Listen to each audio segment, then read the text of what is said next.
सृष्टि के आदि में न आकाश था, न पृथ्वी, न सूर्य, न चंद्रमा। चारों ओर केवल असीम, निश्चल और अंधकार में शून्य व्याप्त था। न दिन था, न रात्रि, न जीवन था, न मृत्यु। यह अवस्था प्रलय की थी, जहां सब कुछ लीन होकर एक अदृश्य तत्व में विलीन हो चुका था। उस असीम शून्य में केवल परम पुरुष विष्णु ही विद्यमान थे।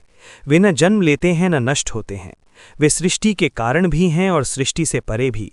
वही ब्रह्म है, वही आत्मा है, वही सत्य है।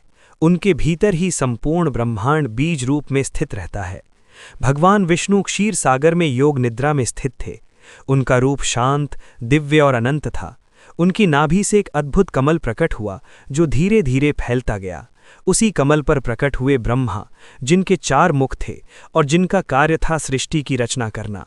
ब्रह्मा ने चारों दिशाओं में दृष्टि डाली, परंतु उन्हें चारों ओर केवल जल ही जल दिखाई दिया। वे भ्रमित हो गए। मैं कौन हूँ? ये कमल कहाँ से उत्पन्न हुआ? इस जलराशि का अंत कहाँ है? उत्तर पाने के लिए ब्रह्मा ने कमलनाल के नीचे उतरने का प्रयास किया, परंतु नाल का कोई अंत न मिला।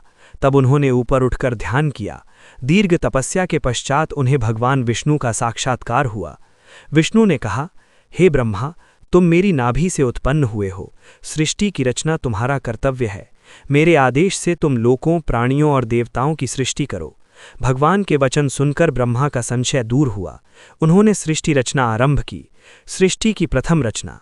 ब्रह्मा ने सर्वप्रथम महत्तत्व की रचना की। उससे अहंकार उत्पन्न हुआ। अहंकार से 3 गुण प्रकट हुए, सत्व, रज और तम। इन गुणों से 5 महाभूत आकाश, वायु, अग्नि, जल और पृथ्वी उत्पन्न हुए। इन्हीं से समस्त स्थूल जगत का निर्माण हुआ। इसके पश्चात ब्रह्मा ने मन, बुद्धि और इंद्रियों की रचना की। फिर उन्होंने समय, दिशा और गति को जन्म दिया। इस प्रकार सृष्टि को क्रम और नियम प्राप्त हुआ। प्रजापतियों की उत्पत्ति। सृष्टि को आगे बढ़ाने के लिए ब्रह्मा ने प्रजापतियों को उत्पन्न किया। इनमें प्रमुख थे मरीचि, अत्रि, अंगिरा, पुलस्त्य, पुलह, क्रतु, वसिष्ठ, दक्ष और भृगु। इन महान ऋषियों से देवता, दानव, मनुष्य, गंधर्व, अप्सराएं, पशु पक्षी और अन्य प्राणी उत्पन्न हुए। इस प्रकार सृष्टि विविध रूपों में फैलने लगी। मनु और मानव सृष्टि। इसके बाद ब्रह्मा ने मनु को उत्पन्न किया, जिन्हें मानव जाति का आदि पुरुष कहा गया। मनु ने धर्मपूर्वक सृष्टि का पालन किया और समाज को नियम दिए। मनु से राजाओं की परंपरा चली। उनके वंशजों ने पृथ्वी पर धर्म, सत्य और न्याय की स्थापना की। धर्म का स्वरूप। विष्णु पुराण के अनुसार धर्म ही सृष्टि का आधार है। जहां धर्म है वहीं विष्णु का वास है। 4 युग बताए गए। सत्य युग, पूर्ण धर्म।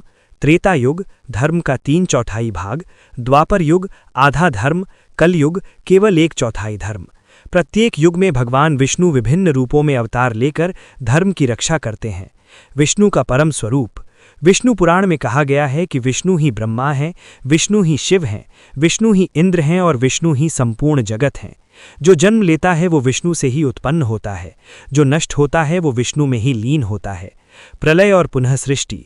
जब काल पूर्ण होता है तब पुनः प्रलय आता है। पृथ्वी जल में डूब जाती है। देवता भी लीन हो जाते हैं।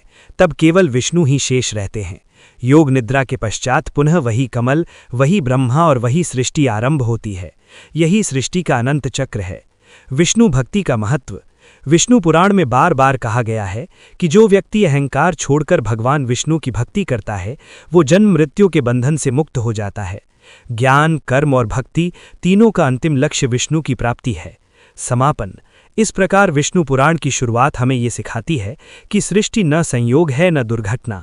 ये भगवान विष्णु की इच्छा से संचालित एक दिव्य व्यवस्था है। जो इस सत्य को जान लेता है वही वास्तव में ज्ञानी कहलाता है।